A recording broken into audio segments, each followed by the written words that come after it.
नमस्कार दोस्तों, timeless history saga channel में आपका स्वागत है। मैंने ये चैनल इतिहास विषय हेतु बनाया है और मैं इसमें आपको एंशियंट, मिडिवल, मॉडर्न, वर्ल्ड सभी हिस्ट्री पढ़ाऊँगी।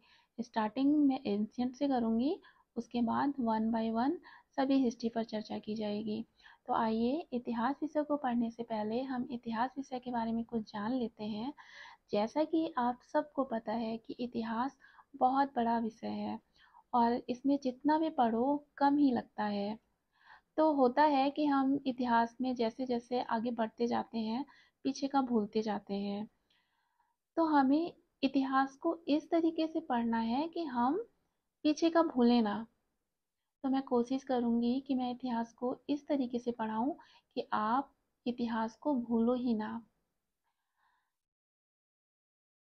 तो आइए इतिहास विषय के बारे में हम कुछ चर्चा करते हैं। सबसे पहले मैं इसमें आपको ये बताऊंगी कि हमें इतिहास में पढ़ना क्या है। इतिहास पढ़ने जा रहे हो, इतिहास की डेफिनेशन आपको पता होनी चाहिए। क्या आपको पता है इतिहास की डेफिनेशन कि आखिर इतिहास है क्या? अधिकतर लोग क्या कहते हैं कि अतीत काल में जो भी घटनाएं घटित हुई हैं वो इतिहास है। क्या हम इसको सही मानेंगे? बिल्कुल भी नहीं मानेंगे। अगर सही शब्दों में हम कहें कि इतिहास क्या है, तो क्या कहेंगे कि अतीत काल में जो भी घटनाएं घटित हुई हैं, जिन घटनाओं का कोई साक्ष्य मिला हो या फिर जिन घटनाओं का कोई स्रोत मिला हो या फिर जिन घटनाओं को प्रमाणित किया गया हो, वही घटनाएं इतिहास कहलाती है। ओके। तो बेटा, भारतीय इतिहास के अंतर्गत हम इतिहास को 3 भागों में पढ़ते हैं: एंशियंट, मिडिवल और मॉडर्न। प्राचीन भारत का इतिहास, मध्यकालीन भारत का इतिहास और आधुनिक भारत का इतिहास। प्राचीन भारत के इतिहास में हम क्या पढ़ेंगे कि मनुष्य किस तरीके से आदि मानव का जीवन व्यतीत करता था और किस तरीके से मनुष्य डेवलप होकर एक समाज बना लेता है। आगे चलकर राजतंत्रात्मक व्यवस्था शुरू हो जाती है, राजाओं का शासन शुरू हो जाता है। वहीं मध्यकालीन भारत के इतिहास में हम क्या पढ़ेंगे कि किस तरीके से भारत में हिंदू वंश के स्थान पर तुर्क सत्ता स्थापित हो जाती है। कुछ विदेशी आक्रमणकारी जैसे गजनवी, गौरी, ये आते हैं भारत धन लूटने के उद्देश्य से, इस्लाम धर्म के प्रचार करने के उद्देश्य से, और धीरे धीरे अपनी सत्ता स्थापित कर लेते हैं। जिसके अंतर्गत हम दिल्ली सल्तनत और मुगल वंश पढ़ेंगे। दिल्ली सल्तनत में हम लोग गुलाम वंश, खिलजी वंश, तुगलक वंश, सैयद वंश और लोधी वंश पढ़ेंगे। वहीं मुगल वंश में हम बाबर से स्टार्ट करेंगे। हुमायूं, अकबर, जहांगीर, शाहजहाँ, औरंगजेब, बहुत सारे शासकों के बारे में पढ़ेंगे। वहीं आधुनिक भारत के इतिहास में हम क्या पढ़ेंगे? आधुनिक भारत के इतिहास को हम 2 भागों में पढ़ेंगे। एक तो स्वतंत्रता से पूर्व का इतिहास और दूसरा स्वतंत्रता के बाद का इतिहास। ठीक है। तो भारतीय इतिहास के अंतर्गत हम इतिहास को कितने भागों में पढ़ेंगे? 3 भागों में पढ़ेंगे: प्राचीन भारत का इतिहास, मध्यकालीन भारत का इतिहास और आधुनिक भारत का इतिहास। वहीं अगर हम काल के अनुसार, समय के अनुसार इतिहास को पढ़ें तो तब भी हम इतिहास को 3 भागों में पढ़ते हैं। ठीक है। तो समय के अनुसार भी हम इतिहास को 3 भागों में पढ़ते हैं: प्राग ऐतिहासिक काल, आद्य ऐतिहासिक काल और ऐतिहासिक काल। प्राग ऐतिहासिक काल को प्री हिस्ट्री, आद्य ऐतिहासिक काल को प्रोटो हिस्ट्री और ऐतिहासिक काल को हिस्टोरिक पीरियड कहा जाता है। जो प्राग ऐतिहासिक काल है वो प्रारंभ से 2500 ईसा पूर्व माना जाता है और जो आद्य ऐतिहासिक काल है वो 2500 ईसा पूर्व से 600 ईसा पूर्व माना जाता है और जो ऐतिहासिक काल है वो 600 ईसा पूर्व से अभी तक का इतिहास माना जाता है। ठीक है। प्राग ऐतिहासिक काल में हम उस इतिहास को पढ़ते हैं जहाँ हमें पुरातात्विक स्रोतों से जानकारी प्राप्त होती है, जैसे कि अनाज, अवशेष, हड्डी, कंकाल, गुफाएं। इन सभी स्रोतों से हमें कुछ न कुछ जानकारी प्राप्त होती है, जैसे कि मनुष्य का रहन सहन कैसा था, खान पान कैसा था, उसकी संस्कृति कैसी थी। वहीं ऐतिहासिक काल में हम उस इतिहास को पढ़ते हैं जहाँ हमें पुरातात्विक स्रोतों से जानकारी प्राप्त होती है, जहाँ हमें लिखित स्रोत भी प्राप्त हुए हैं, लेकिन हम उन लिखित स्रोतों को पढ़ नहीं पाए हैं। जैसे कि अगर हमें सिक्के प्राप्त हुए हैं, मोहरें प्राप्त हुई हैं, गुफाएं प्राप्त हुई हैं, तो उनमें जो लिखा है उन्हें हम पढ़ नहीं पाए हैं। अर्थात उसका यूज हम हिस्ट्री लिखने में नहीं कर पाए हैं। वहीं ऐतिहासिक काल में हम उस इतिहास को पढ़ते हैं जहाँ प्रातात्विक स्रोत भी प्राप्त हुए, लिखित स्रोत भी प्राप्त हुए और उन लिखित स्रोतों को हम पढ़ भी पाए। एग्जाम्पल के लिए ग्रंथ ग्रंथों को लिखा भी गया है, पढ़ा भी गया है और हम उनसे जानकारी भी प्राप्त कर पाए हैं। तो काल के अनुसार भी हम इतिहास को 3 भागों में पढ़ेंगे। प्राग ऐतिहासिक काल में हम पाषाण काल को पढ़ते हैं, स्टोन एज को पढ़ते हैं। वहीं आद्य ऐतिहासिक काल में हम हड़प्पा सभ्यता को पढ़ते हैं और ऐतिहासिक काल में हम वैदिक काल से अभी तक का जितना भी इतिहास है वो पढ़ते हैं। स्टार्टिंग हम एंशिएंट हिस्ट्री से करते हैं। एंशिएंट हिस्ट्री में आपको क्या क्या पढ़ना है वो देख लेते हैं, उसके बाद हम 1 बाय 1 चैप्टर पढ़ते रहेंगे। एंशिएंट हिस्ट्री में सबसे पहले हम पाषाण काल पढ़ेंगे, जिसे हम स्टोन एज के नाम से जानते हैं। पाषाण काल में मनुष्य आदि मानव की तरह अपना जीवन व्यतीत करता था। वो पूरी तरीके से पत्थरों पे आश्रित था, पत्थरों की गुफाओं में रहता था, पत्थरों से शिकार करता था और पत्थरों से ही वो अपनी सुरक्षा करता था। इस काल में जब खोज हुई तो यहाँ के उपकरणों में कुछ परिवर्तन देखने को मिला, उनके आकारों में परिवर्तन देखने को मिला, तो जिस कारण पाषाण काल को 3 भागों में विभाजित कर दिया गया, पूर्व पाषाण काल, मध्य पाषाण काल और नव पाषाण काल। और डिटेल से हम आगे पढ़ेंगे। पाषाण काल के बाद हम सिंधु सभ्यता पढ़ेंगे।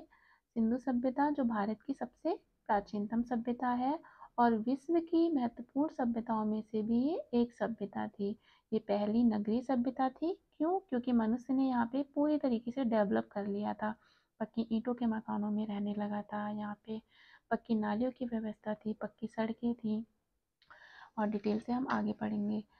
इसके बाद वैदिक काल पढ़ेंगे। वैदिक काल को हम 2 भागों में पढ़ते हैं, ऋग्वैदिक काल और उत्तर वैदिक काल। ऋग्वैदिक काल जो थी वो ग्रामीण सभ्यता थी। यहाँ मानव देखो डेवलप होने की बजाय पीछे चला गया। क्यों पीछे चला गया? देखो इससे पहले आपने सिंधु घाटी सभ्यता देखी, वो कैसी सभ्यता थी?